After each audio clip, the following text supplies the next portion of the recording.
Alan and Georgie, thank you for taking time to speak to me. As a lifelong Neighbours fan, this is an absolute honour to be speaking to yourselves. I think in the modern climate of television, so many shows unfortunately get cancelled, but what do you think it was about Neighbours that saw it persevere and sort of come back? Well, straight away, you've got to go to 5.5 million people watching the last episode. I think for a lot of people, Neighbours was something that kind of faded away from them a bit. They moved away because of, first of all, a channel shift. A lot of people couldn't get Channel 5 in the beginning, so I think we lost quite a lot of viewers. Mm-hmm. And then the viewing public changed as well, when people like to watch TV and how they like to watch TV. So, but we still, at the end, we were well over 1 million people a day. It wasn't as though the show was wanting for an audience. So I think when people heard it was finishing, they had such affection for the program, they wanted to come back and watch those last episodes. And I know from the outpouring of grief that then followed that they got a big surprise because they realised that Neighbours wasn't this funny little 6x4 TV program from the 1980s. It was actually a modern, really amazing drama. And I'm just praying that a lot of those people are going to say, well, we've got to watch this new chapter.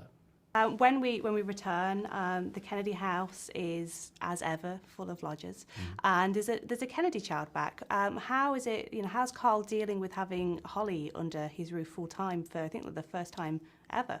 Yeah, well, I mean, besides the fact he's extremely happy about it, and his exuberance about having Holly there and his passion to have Holly there is perhaps clouding his judgment a little bit because, of course, she's an adult, and Carl's got on in years. It's a long time since he's parented a child, so he's actually not as hands-on perhaps as Susan would like him to be.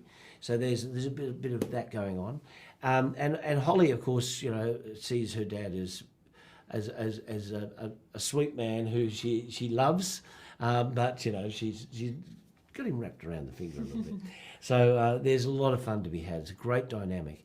And I'm just thinking, I just had a flash of a scene I did with her where, I don't think I've laughed that much at her reaction to what I do. So having Holly there is magic for me, and it's given me a lot of story and some delicious moments. Also, of course, Holly, the great thing about Holly being there, she's dragging in all the share house people kind of into my orbit as well, which gives me a lot of value. Yeah, same. I love doing scenes with you. Yeah, yes, yeah. you are. I know you are.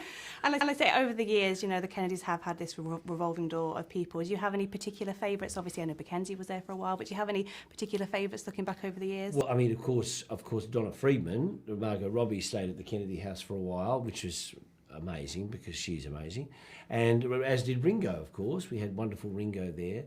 The best lodger though we've ever had, without any doubt, would have been Toadie. Some of my funniest scenes early in the life of Neighbours were with the Toad, and it's interesting how over the years the fact that Ryan has stayed and I've stayed, that Carl and Toadie were very. Toadie was the foolish one, the one who got up to all the mischief, and Carl was the stern one. And in real life now, it's flipped. So that now Carl's the doddery, silly one, and Toadie's the sensible one. Yeah. And the last time we saw McKenzie, she was not having a very good time. Obviously, Hendrik sadly passed away. It's been 2 years. Where's she at now? Are you hoping for a little bit, a chance of happiness again for her?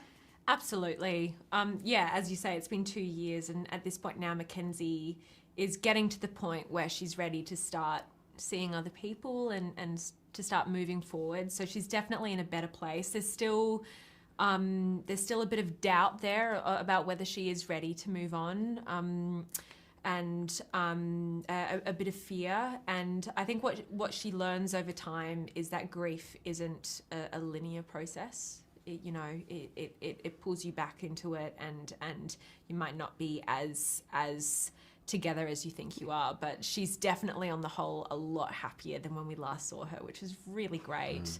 And I'm definitely hoping for some happiness and some healing for McKenzie. But yeah, a lot more comedy stuff this season, which is so much fun, and some new friendships and dynamics. And one thing that I've always really admired about Neighbours is how it pushes for inclusivity and representation. How important do you think it is that all audience members have themselves reflected? Because in this new series we have an interracial same-sex marriage. How important is it for the audience to see themselves on screen, do you think? I think it's really important. I remember growing up watching TV and not seeing any trans characters, or when I did see a trans character, they were either in jail or they were a dead body in SVU or things like that. And I remember thinking, okay, so that's my future. That's what I'm going to be. And it was a very difficult thing to reconcile, that the messages reflecting back at me was either that's my worth or that's where I belong. And they were never positive at all. So what I've really wanted to do with McKenzie, and what I think the show does really well, is offering a bit of hope for people who aren't represented very often. And it just allows you to see yourself in the way that you want to be seen. And yeah, I suppose it offers hope. And I think that's the power of storytelling. That's the power of good storytelling. And I think Neighbours personifies that. And that's what the show is about. It's about connection. It's about representing true, I suppose, Australian society and society around the world. And that's the secret to its success. So, I'm really proud of Neighbours for the work it's been doing there. I think it's really successful in that. My final question, this new chapter is the perfect time for lapsed Neighbours viewers and for new Neighbours viewers to pick the show up. For those that have for some reason, never seen Neighbours, why should they take a chance on this show? What are they going to get from this that they might not get from other shows out there? Well, the way Neighbours is shot now, all of the technicals and so forth, the program's been elevated to the same status as virtually any other program you'll watch anywhere else. The characters of Neighbours have the hallmark of Neighbours has always been the characters are incredibly relatable, and people do see themselves in the show. And because it's got its ongoing nature as well, it means it can tell stories in a way that's different from, say, a contained 13-episode series. So I think people will enjoy Neighbours because it's a relief in their day. It's a moment to sit back at the end of the day and go, wow, that day was hard. I'm going to have my gorgeous little 30 minutes of Neighbours now. That's why people watch it, why they always have watched it. And this particular incarnation of Neighbours now has upped the stakes of the program high enough that it's also packed with mystery and drama. So new viewers would love it. Cool. Well, I wish you guys the best of luck with the new series. Thank you. Thank you so much.